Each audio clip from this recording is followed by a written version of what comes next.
cette deuxième édition du Voyage Formation, nous avons décidé de repartir en Nouvelle-Zélande, comme lors de la première édition, qui a été un vif succès.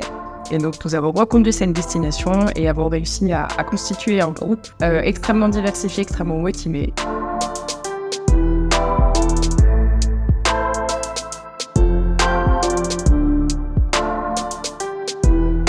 Le côté économique et rentabilité est très important. Ici, il y a très peu de subventions. Donc, de toute façon, c'est le marché qui va commander. 95% de la production agricole de Nouvelle-Zélande est exportée.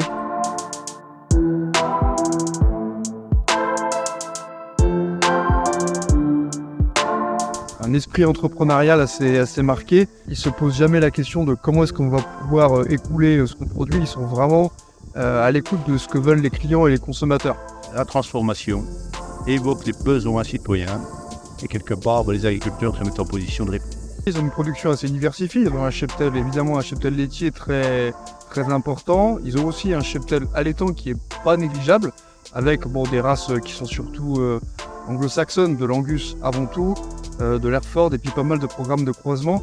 Et c'est justement en jouant sur ces différences raciales, sur les croisements entre elles aussi, qu'il faut ensuite pouvoir répondre aux différents types de demandes. Tout d'abord en Nouvelle-Zélande, mais ça c'est tout petit, mais surtout à l'échelle internationale.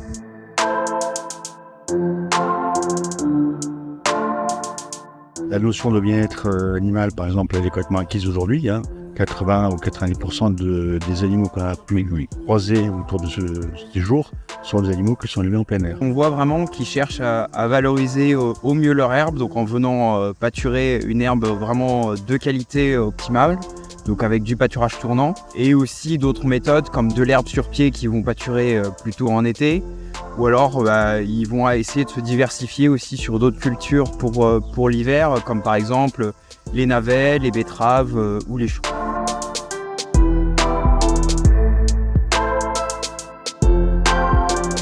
On a vu énormément d'irrigation ici en Nouvelle-Zélande.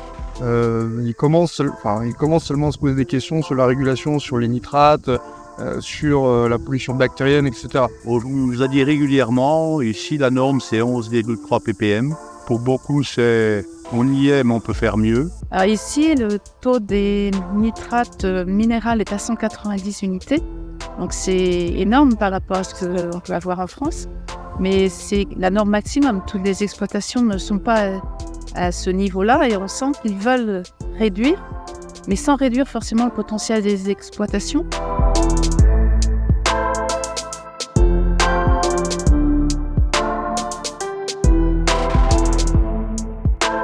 On n'a pas croisé de personnes qui ne se posaient pas la question de comment est-ce qu'ils vont répondre à cette question du carbone, avec comme idée de dire que ce sera demain un argument commercial. Il y a un débat qui se fait fort, c'est comment comptabiliser mieux les haies, les forêts.